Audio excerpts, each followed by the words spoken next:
استاسو دا چرې د پاره او د خټک سره کاڼي طرفګري پرېږدئ باقي ټولې دا وړې کیسې در پاتې منظور احمد پښتین صاحب.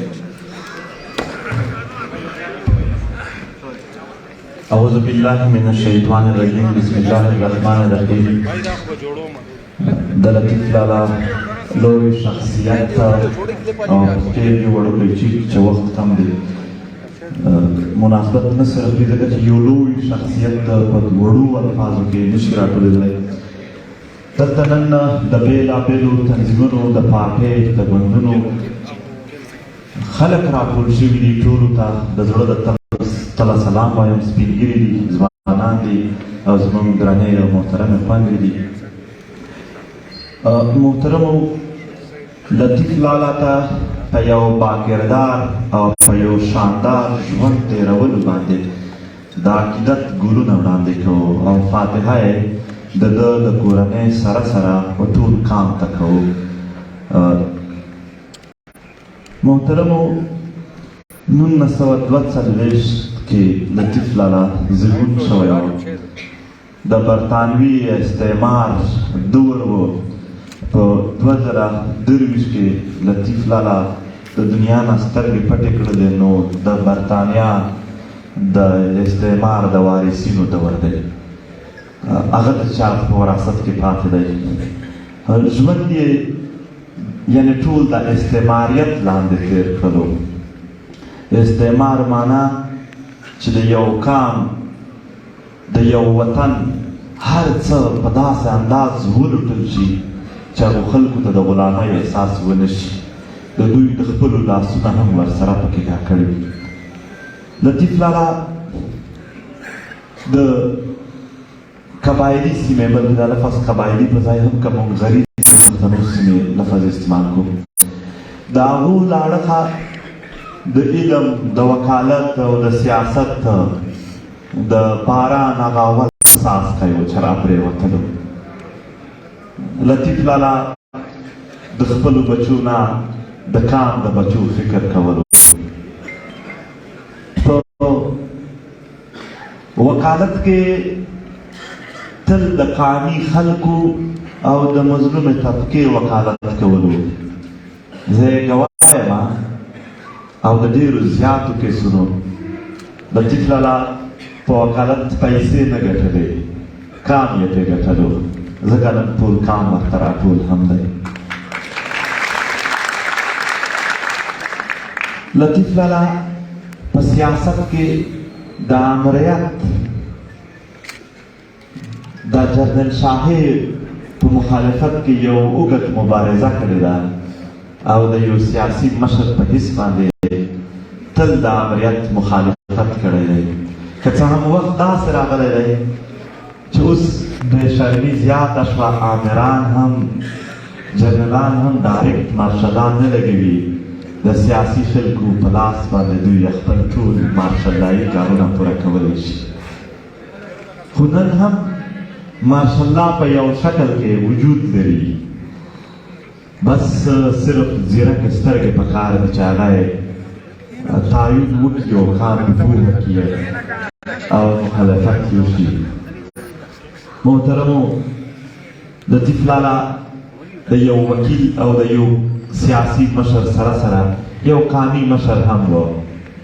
د قام د روایاتو او د اقدارو په پاسداري کې د وطن جرګې هم کولې. ځکه ما وویل چې د لطیف لالا لوی شخصیت په وړوکي تقریر کې نشي راټولېدلی. لطیف لالا په قد و قامت باندې چې څومره لوړ و د هغه نه بیا ډېر زیات په کردار لوړ و. ډېر لوی کردار یې و. په کوم ماحول کې دا اسانه ده چې نن موږ لطیف لالا یادوو.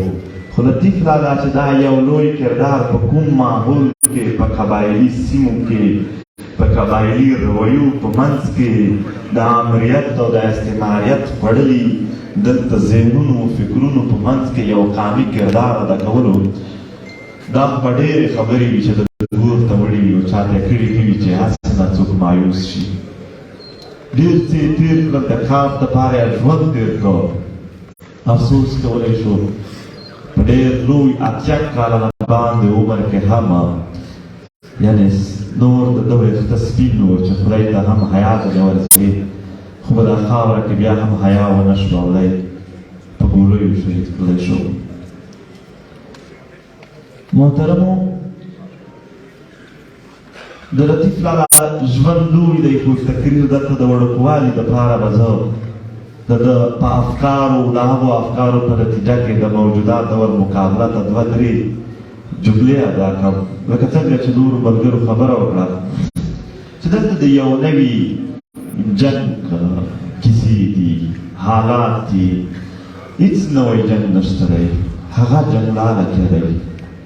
هغه پیرنګی چې راغلی و او په دې خاوره باندې خپل استعماري قبضه کړې وه هغه جنګ لاله کې دی هغه قوتونه هغه سیمې هغه علاقې چې د پیرنګي خلاف یې مزاحمت کړی و نن هم د پیرنګي باقاعده دامونه انتقام لا اخلي لا یې په قرار نه پرېږدي خبره وشوله چې دلته د نوی جنګ چې کېږي جنرالان د پالیسي بدله کېږي هغه او دغه دا جنرالانو خپله پالیسي نه ده محترمو دا د دنیا د قوتونو پراکسي جنګونه دي په دې خاوره خپل مفادات د امریکې په اوسني وخت کې د روس خلاف په یوکرین کې او د چین خلاف په پښتونخوا کې د پراکسي جنګونو یو نوی ترتیب سیټ کړی دی په دې جنګ کې په دې منصوبو کې بیا د همت د جنرالانو ګټه دا ده چې کله په دمني خوره شي نو د امن په نامه به د امن د راوستلو په نامه به دته ډالر راځي د امن د خرابولو په نامه به هم د ده منصبه روانه وي او د امن د جوړولو په نامه به دی نور هم پاورفل کېږي نور اختیارات به ورته حاصل کېږي نور اکشن ان ایډ آف سیول پاور او داسې قانونونه به د ده په لاس ورشي هر څوک به وایي چې دوی ته اختیار ورکړي چې امن راولي او په دې نامه به په دې خاوره کې د دغې خاورې په وسایلو باندې خپل ځانونه غوړ او مست کړي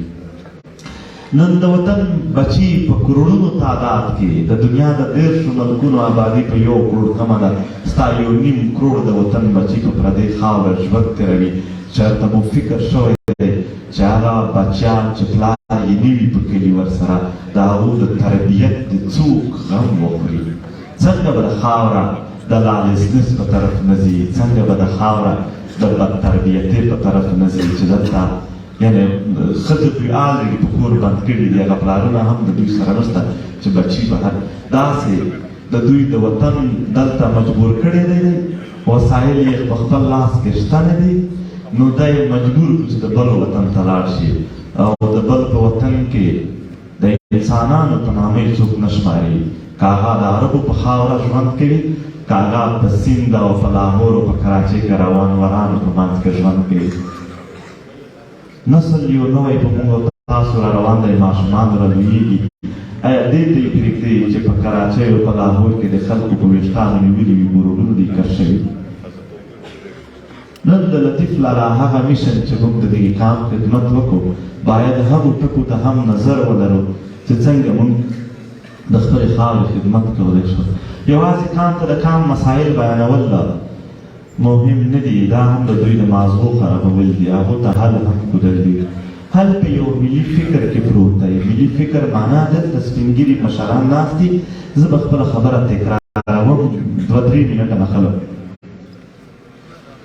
نو حل یې دا دی دلته د ملي فکر او د ملي تړون دی محترمو دلته موږ تقسیم یو په درې حصو کې یا خو په قبیلو تقسیم یو دا افریدی دی دا مومن دی دا وزیر دی دا مسعود دی او فکرونه ورسره تقسیم دي یعنې که 15 سړي په خیبر کې چا ووژل موږ ته بدامني هم ښکاري موږ ته ظلم هم ښکاري موږ ته جبر هم ښکاري خو که مروت چا ووژل بیا هغه خلکو ته نه ښکاري مروت ته بیا خپل ښکاري د بل وطن موږ داسې فکري لحاظ سره یو کام نه یو پاتې شوی ځینې سیمې بیا په قبیلوي انداز نه دي تقسیم هغه قبیلوي طرز دي چې کوم دی هغه یې په سیمه ییز دی زه بونیره یم زه سوالوال یم او زه پلان کوم محترمو دوم تقسیم زه دریم تقسیم چې کوم دی د سیمه یي نه هر زموږ ګوندیز دی موږ ټیک ته ګوند به خامخا وي به هم خو البته د یو ګوند خلک چې په خپل ګوند خلک یې ووژل چې دوی ته دهشتګردي هم ښکاري بدم که د بل ګوند خلک چا وژل بیا په بښنه سره دوی زړه نه پرې خفه کېږي حالانکه هغه هم پښتانه وي زموږ او ستاسو بل وطن نشته دی دغه یو وطن مو دی هم دغه ژبه ده هم دغه قام دی که دا جنګ بیا راځي تاسو به چیرې ځئ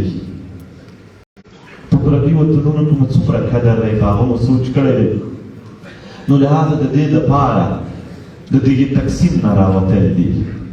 که په هر ګوند کې هم دی چې پښتون دی زړه به پرې دردوو پرې خفه کوو ورسره ودرېږو په دغې جنګ په دې کیسو کې که د هرې قبیلې دی او د هرې سیمې دی همدغه یې حل دی خبره د اتفاق وشوه محترمو د خدای دې ماته داسې خوله نه کړي چې زه خپلو مشرانو ته پیغور چاته ورکړم خو البته یو صفایي پېښ کوم د دغې اتفاق نه زموږ کله هم انکار نشته بلکې کوششونه مو کړي دي که کله د اتفاق خبره کېدله د نورو سره خبره کوئ بس موږ هسې په لاس رانیسي موږ به ناست وو دلته په خپلو اعمالو مو ثابته کړې هم ده د پښتنو د هر مشر کور ما ته معلوم دی زه ډېر ورغلی یم کېدای شي دوی ته زما کور نه وي معلوم